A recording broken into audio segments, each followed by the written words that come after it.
These are the nail polishes I wore in February. I've always wanted to do one of these videos, but I never had a really good system that I could use to keep track of what nail polishes I actually wore. So I finally created a Google spreadsheet that really helps me out, really keeps me organized, and I'm able to keep track of all the nail polishes I wore, not just in this month, but throughout the entire year.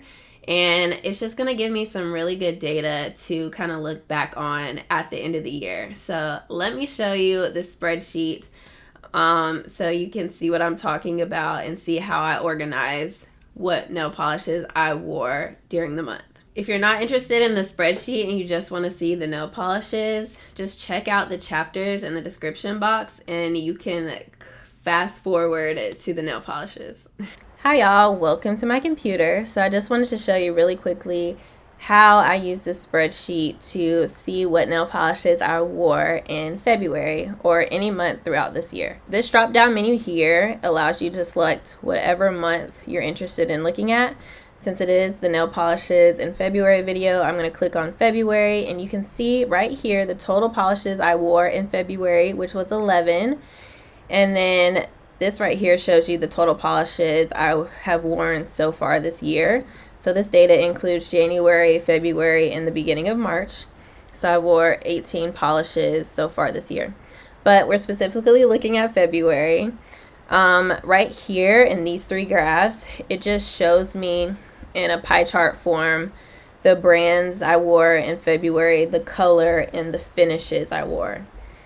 And then right here, this first table is where I enter all the information. I enter the month, the polish, brand, color, finish, rating. The total, I just enter 1. This just helps with the graphs and stuff like that. And for the notes section, I can enter any notes that I want to try to remember about the polishes. And when I select this drop box, whatever month I select is going to, I'm going to come over to table 2 and you can see it filters through this data and it just lists all the polishes I wore in February in the second table with all the information.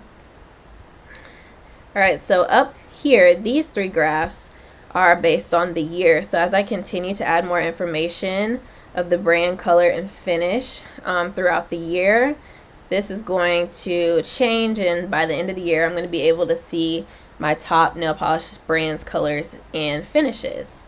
So that's what these 3 graphs are.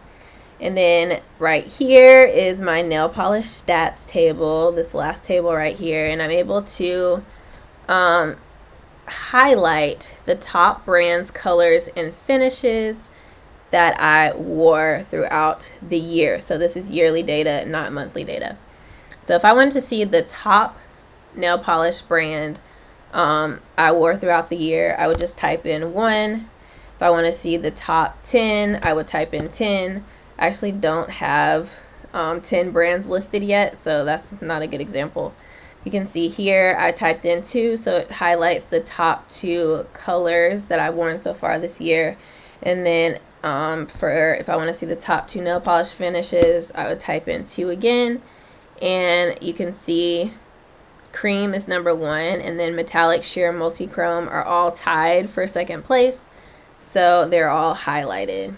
But that's just like a quick overview of how to use the spreadsheet. I do have the spreadsheet available for purchase on my website, terrywells.com.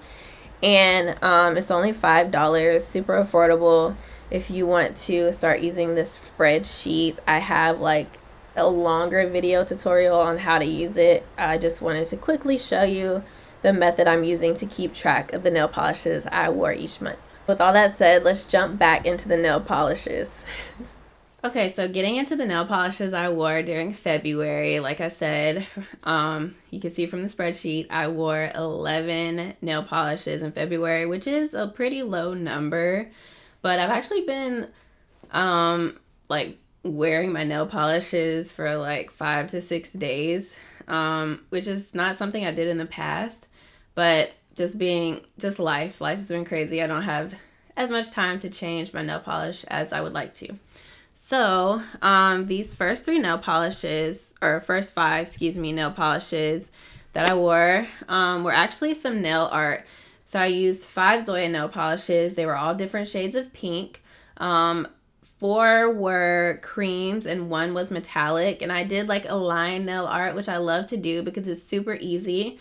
If you have problems doing lines on your nails, just make sure to brace your nails on like the table and like have a really good nail liner brush and just slowly pull the brush while you leave your nails still, and you will create pretty straight lines. I really like this nail art because it's super easy. It's very beginner friendly, and I think it looks good with any combinations of nail polish colors. I like to use 4 to 5 colors, mostly creams, but I do like to throw in like a glitter or a metallic, something with a different finish to really pull the entire look together. All right, so the next nail polish I wore was by Kathleen & Co. It's called Fiery Sunset, and I believe it's a PPU polish that I picked up a couple years ago, and it is pink as well. I was trying to push myself away from creams, and I purchased this polish. I've never worn it before, and I didn't really like it, to be honest. Like I said, I'm a cream and holographics girl, so this one had like flakes in it. I'll have to look up the exact description. I'm sorry, but I don't know, just something about the flakes and the finish. I personally didn't like it on myself. I don't think I would like really wear it again. I don't know. So I did give it a score of 2. The formula and everything was, decent and fine. It's just, it wasn't really my type of nail polish that I usually gravitate towards, basically. All right, so the next nail polish I wore was actually paid PR. So I do swatch for KB Shimmer. So it was their February polish pickup 2025. I don't know what the theme is. I kind of don't really follow polish pickup that much anymore. So, but anyways, it was KB Shimmer, a real ordeal. A real ordeal. That's hard to say. But it was a blue multi-chrome. Beautiful. KB Shimmer does multi-chrome so well. So I gave it 4 stars. It was a really nice polish. Multi-chromes, I don't mind multi-chromes. Like, it's just, I don't know. Again, they're not my favorite finish, but the formula was beautiful. A great solid 2-coater. It popped and it shifted in the different lighting that you went in. So overall, a really good polish. So definitely love that one. The next polish I hated is another Zoya. It's called Opal, and it's a pink glitter. So it was very sheer. It's like a very sheer light pink, and it has glitter in it. The formula was not good. It looked really bad on me. I only wore it a couple of days, but I do not like that one. That was just, the formula was no good. It just looked weird with the glitter and the sheerness of it. Yeah, that was a fail. Next is Dream Come Blue. I wore this several days and got a lot of compliments on it. It's just a beautiful blue cream. You really can't go wrong with like a beautiful, like solid year-round blue cream by OPI. It was a solid 2-coater. I wore it on my nails for like several days. It was so beautiful. I love that one. Okay, so the next nail polish I have is Madison by Zoya. This is something I just received in PR about a week ago, and it's a very sheer pink, and I do not like sheers. Like, if you can tell from this video, it's just, sheers are not for me. Like, I know people love like the natural look of them. No, I need an opaque nail polish. But I was recreating a nail design that I saw on Instagram, and she had like a sheer kind of background, which is why I picked this color. It looked okay in one coat, like it was pretty even. So if you were gonna wear this polish, I would just suggest wearing it in one coat. And a mistake I made is that it had like, the skinny Zoya nail polish brush in there, and I really should have switched it out to the Z wide brush, but I honestly didn't want to waste the Z wide brush on this polish because I knew it wasn't I knew I wasn't going to reach for it that much, but I think application would have been a lot smoother if it had that wide nail polish brush and I didn't have to do as many strokes, because it just didn't level out well. And when I applied the second coat, that's where everything went wrong. It was streaky in some places, not opaque, more opaque in some places. It didn't self-level very well. So again, hated that polish. The color was pretty, it's just like the application wasn't good.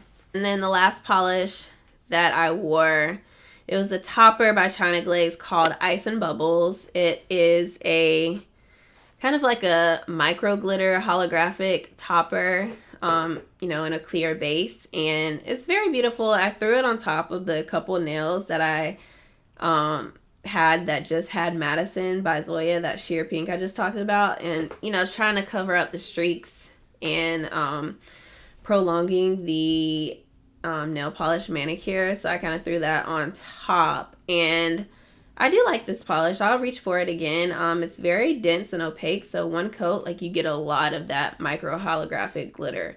So definitely will be picking up that one again. So I gave it a 3 stars because I'm not a huge topper person. I don't reach for toppers very often, but for a topper, it was pretty good. But yeah, those are the nail polishes I wore in February. I hope you enjoyed this video. Again, if you would like to purchase this spreadsheet, it's on my website, and I'll leave a link to that in the description box.